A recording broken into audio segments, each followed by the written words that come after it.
ਅਸੀਂ ਦੇਖਦੇ ਹਾਂ ਵੀ ਇਸ can make business worse than making it better. Store ਤੇ ਕੋਈ ਕ੍ਰਾਈਮ ਹੁੰਦਾ ਹੈਗਾ, ਅਸੀਂ ਪੁਲਿਸ ਨੂੰ ਕਾਲ ਕਰਦੇ ਹਾਂ, ਪੁਲਿਸ ਆਈ ਥਿੰਕ 30 ਮਿੰਟ ਬਾਅਦ ਆਉਂਦੀ ਆ। 553 ਦੇ ਨਾਲ ਸਾਡੇ ਬਿਜ਼ਨਸ ਦੇ ਉੱਤੇ ਹੋਰ ਸਟ੍ਰੈਸ ਪੈਣੀ ਹੈਗੀ ਆ। ਸਤਿ ਸ਼੍ਰੀ ਅਕਾਲ। ਇਸ ਟਾਈਮ ਆਪਾਂ ਪ੍ਰੋਟੈਸਟ ਤੋਂ ਗੱਲਬਾਤ ਕਰ ਰਹੇ ਹਾਂ। ਆਪਣੇ ਨਾਲ ਕੁਝ ਬਿਜ਼ਨਸ ਓਨਰਸ ਜਿਹੜੇ ਉਹ ਜੁੜੇ ਆ।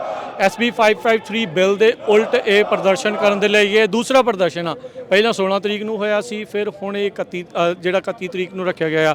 ਆਪਣੇ ਨਾਲ ਤੀਰਥ ਭਾਜੀ ਜੁੜੇ ਨੇ। ਸਤਿ ਸ਼੍ਰੀ ਅਕਾਲ ਭਾਜੀ। ਹਾਂਜੀ, ਸਤਿ ਸ਼੍ਰੀ ਅਕਾਲ ਭਾਜੀ। ਪਹਿਲਾਂ thank you Punjabi radio USA ਦਾ, ਜਿਨ੍ਹਾਂ ਨੇ ਸਾਰਾ ਹੁਮਮ ਆ ਕੇ ਸਾਰਾ ਕੁਝ ਗੈਦਰ ਕਿੱਥੇ ਕੀਤਾ ਆ, ਸਾਰਿਆਂ ਨੂੰ ਇਕੱਤਰ ਕੀਤਾ ਤੇ ਬਹੁਤ ਸੰਗਤਾਂ ਪਹੁੰਚੀਆਂ ਇੱਥੇ ਤੇ ਕਾਫੀ ਨਾਅਰੇ ਲੱਗ ਰਹੇ ਨੇ ਵਿਚ ਇਜ਼ ਗੁੱਡ ਫॉर एवरीवन। ਤੇ ਥੈਂਕ ਯੂ। ਦੱਸੋ ਤੀਰਥ ਭਾਜੀ, ਐਜ਼ ਅ ਬਿਜ਼ਨਸ ਓਨਰ ਤੁਸੀਂ ਇਸ ਬਿੱਲ ਨੂੰ ਕਿੱਦਾਂ ਦੇਖਦੇ ਹੋ? ਅਸੀਂ ਦੇਖਦੇ ਹਾਂ ਵੀ ਇਸ can make business worse than making it better, ਕਿਉਂਕਿ ਕ੍ਰਾਈਮ ਇੰਨਾ ਵੱਧ ਜਾਊਗਾ, ਚੋਰੀਆਂ ਅੱਗੇ ਹੋ ਰਹੀਆਂ ਆ, ਦੇ ਨਾਟ ਡੂਇੰਗ ਐਨੀਥਿੰਗ। ਜਿਸ ਸਟੋਰ ਤੇ ਕੋਈ ਕ੍ਰਾਈਮ ਹੁੰਦਾ ਹੈਗਾ, ਅਸੀਂ ਪੁਲਿਸ ਨੂੰ ਕਾਲ ਕਰਦੇ ਹਾਂ, ਪੁਲਿਸ ਆਈ ਥਿੰਕ 30 ਮਿੰਟ ਬਾਅਦ ਆਉਂਦੀ ਆ।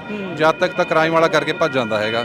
ਸੋ ਇਸ can make even verse and ਇਹ ਬਿੱਲ ਜਿਹੜਾ ਲੈ ਕੇ ਆ ਰਹੇ ਇਸ ਵਰਸ, ਕਿਉਂਕਿ 553 ਦੇ ਨਾਲ ਸਾਡੇ ਬਿਜ਼ਨਸ ਦੇ ਉੱਤੇ ਹੋਰ ਸਟ੍ਰੈਸ ਪੈਣੀ ਹੈਗੀ ਆ, ਜਿਹਦੇ ਨਾਲ ਵੀ ਸਾਨੂੰ ਪ੍ਰਾਈਵੇਟ ਸਿਕਿਉਰਿਟੀ ਇਹਦੇ ਵਿੱਚ ਲੌਗਸ ਨੂੰ ਕਰਨਾ, ਉਹ ਸਾਰਾ ਕੁਝ ਰੱਖਣਾ, ਹੋਰ ਬਹੁਤ ਸਾਰੀਆਂ ਚੀਜ਼ਾਂ ਲੌਗਸ ਆ, ਕਿਉਂਕਿ ਕ੍ਰਾਈਮ ਸਟੋਰਾਂ ਤੇ ਇਵੈਂਚੁਅਲੀ ਵੱਧ ਜਾਊਗਾ, ਪਰ ਲੌਗ ਫਿਰ ਫਾਈਲ ਬਣਾਉਣੀ ਪਊਗੀ ਤੁਹਾਨੂੰ। ਐਵਰੀਥਿੰਗ ਹੈਪਨ ਇਨ ਦ ਸਟੋਰ, ਕਿਸੇ ਨੇ ਥੈਫਟ ਕੀਤਾ, ਕੋਈ ਕ੍ਰਾਈਮ ਹੋਇਆ, ਤੁਹਾਨੂੰ ਲੌਗ ਵਿੱਚ ਅਕੋਰਡਿੰਗਲੀ ਰੱਖਣਾ ਪਊਗਾ, ਵਿਚ ਇਜ਼ ਐਕਚੁਅਲੀ ਤੁਹਾਡੀ ਹੋਰ labour ਵੱਜੂਗੀ, which can caste more.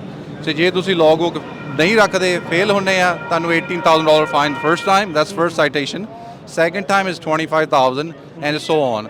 So actually small business actually literally surviving right now, but it's going to make it even worse if it pass 553.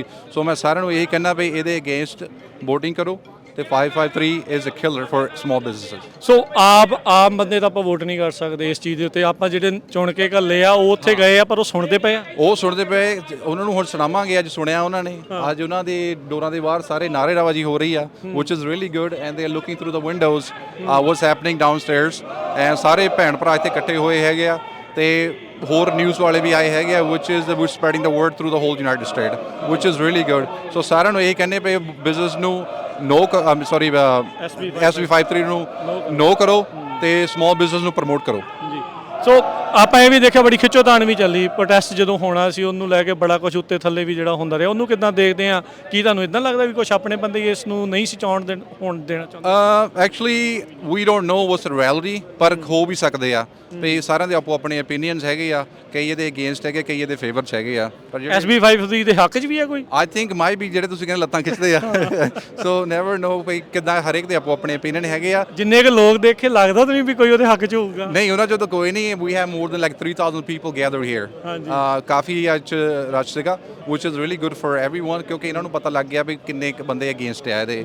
ਪਰ ਸਮਾਲ ਬਿਜ਼ਨਸ ਲਿਟਰਲੀ ਦੇ ਸਾਰੇ ਜਾਣੇ, ਆਈ ਮੀਨ ਜਿੰਨੇ ਵੀ honours ਹੈਗੇ, they are depending on their businesses, there family ਆ, ਉਹਨਾਂ ਤੋਂ run ਕਰਦੇ ਹੈਗੇ ਆ। EMPLOYE ਵੀ ਸਾਰੇ ਇੱਕ ਦੂਜੇ ਦੇ ਨਾਲ, EMPLOYE ਵੀ ਸਾਰੇ ਆ, it's like a family work. ਸਾਰੇ ਜਾਣੇ ਇਕੱਠੇ ਹੋ ਕੇ ਕੰਮ ਕਰਦੇ ਹੈਗੇ ਆ। ਪਰ ਜੇ ਅਸੀਂ ਕਿਸੇ ਨੂੰ ਪ੍ਰੋਟੈਕਸ਼ਨ ਨਹੀਂ ਦੇ ਸਕੇ, ਫਿਰ ਫਾਇਦਾ ਕੀ ਉਹ ਬਿਜ਼ਨਸ ਦਾ? ਪਰ ਇਹ ਬਿੱਲ ਇੱਕ ਕਿਲਰ ਬਿੱਲ ਹੈ ਸਮਾਲ ਬਿਜ਼ਨਸ ਲਈ, ਤੇ that's pretty much have to say ਭਾਜੀ। ਥੈਂਕ ਯੂ ਭਾਜੀ, ਮਿਹਰਬਾਨੀ। Thank you.